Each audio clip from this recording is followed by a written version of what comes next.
Holy cow, it's overgrown.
When most people think of breathing, they think it's just something the body does automatically.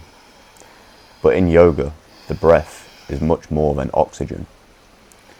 Pranayama literally means the expansion or regulation of prana, often translated as life force or vital energy. Whether you see that as a physical process, an energetic one, or both, learning to work with the breath has completely changed my life. Not just physically, it changed the way I think, the way I experience my thoughts and emotions. My breathing became slower, deeper, more controlled. Instead of constantly breathing high into my chest, I learned to breathe from my diaphragm. Over time, this can improve the efficiency of your breathing, strengthen the diaphragm, reduce unnecessary muscle tension, improve posture, and help regulate your nervous system. I also found that I had more energy throughout the day, recovered better from training, and simply felt calmer. But the biggest changes weren't physical, they were mental. Before I started practicing regularly, I reacted automatically to almost everything. A craving would appear, a thought would arise, a feeling of boredom, stress, or anxiety would show up, and I immediately looked for something to escape into, such as porn, cannabis, scrolling on my phone. But the breath changed that. It created a space.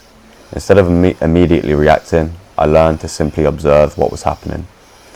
The thoughts were still there, the feelings were still there, but I no longer felt like I had to obey every single one of them. That awareness completely changed my relationship with addiction. From a spiritual perspective, pranayama goes even deeper. In the yogic tradition, the breath doesn't just move oxygen around the body, it is also said to move prana, our life force. The body is described as containing subtle energy channels known as nadis and energy centers called chakras. One technique often used during pranayama is called Mula Bandha, which is the gentle engagement of the pelvic floor. Think about the muscles you would use to stop yourself urinating. It's not a hard squeeze, it's subtle. Almost like you're gently lifting upwards from the center of your pelvis. According to yogic teachings, combining this gentle lift with slow, controlled breathing encourages that life force to move upwards through the body's central energy channel rather than remaining focused on the lower instinctive drives. Whether you interpret that literally, symbolically, or simply as a useful way of focusing your attention, I can honestly say it's had a profound effect on my life. If you want to practice it, sit comfortably with your spine naturally upright, relax your shoulders, keep your chin slightly tucked, imagine the crown of your head gently reaching towards the ceiling. Breathe slowly through your nose, allow your abdomen to expand first, then your ribs, then your chest. As you exhale, let everything soften without collapsing your posture. Once your breathing becomes smooth and relaxed, gently engage the pelvic floor and maintain that subtle lift as you continue breathing naturally. You shouldn't be clenching your glutes, tightening your stomach, or straining your face. Everything should remain relaxed. One of the signs you're doing it well is that your breathing becomes quieter, your posture feels tall without becoming rigid, and your mind begins to settle.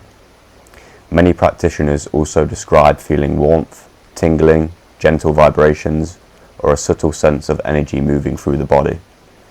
Some people even report hearing an occasional internal pop or click around the neck or ears during practice. That isn't something you need to chase, and it isn't considered a requirement for effective pranayama. It can simply happen naturally for some people. For me, though, pranayama has never just been about breathing, it's been about becoming aware of my thoughts, aware of my emotions, aware of the urges that used to control me. Because once you become aware of what's happening inside you, you no longer live on autopilot. You begin responding to life instead of simply reacting to it. Breathwork has been one of the most powerful practices that I've ever discovered. Not because it changed my life magically overnight, but because it created a space for me. Before I started practicing it regularly, I was constantly reacting to my thoughts and my feelings without even realising it, to be honest. A craving would appear and I'd follow through with it. A feeling of boredom, stress, or loneliness would arise, and I would immediately look for something to escape into, such as porn, cannabis, cocaine, or just general distraction, with devices and, my phone and things. But the breath changed all of that. It taught me to stay, to observe, to feel what was already there instead of constantly running from it. And over time, I noticed I became far more aware of my thoughts and emotions instead of automatically reacting to them. I could simply watch them arise, and in that space I found freedom. The urge didn't disappear overnight, but my relationship to it completely changed. In yogic traditions, practices like pranayama are also said to work with prana, our life energy. One technique involves gently engaging the pelvic floor, which is often called the Mula Bandha. The idea is that by combining the breath with this subtle contraction of the pelvic floor, you're encouraging that energy to move upwards through the body's energy centers, otherwise known as chakras, rather than allowing it to remain focused only on our lower instinctive drives. Whether you see that literally, symbolically, or simply as a way of improving focus, I can honestly say it's changed how I feel. Now I have more clarity, more energy, more presence, more awareness. Breathwork isn't just about breathing. For me, it's been about learning to be with my own experience without needing to escape it. And that's where, for me, real change has begun. It's been about learning to be with my own experience without needing to feel like I need to escape it. And that's where real change began for me. As soon as I started implementing breathwork, meditation into my life, or otherwise known as pranayama, my addictions seemed to slowly diminish.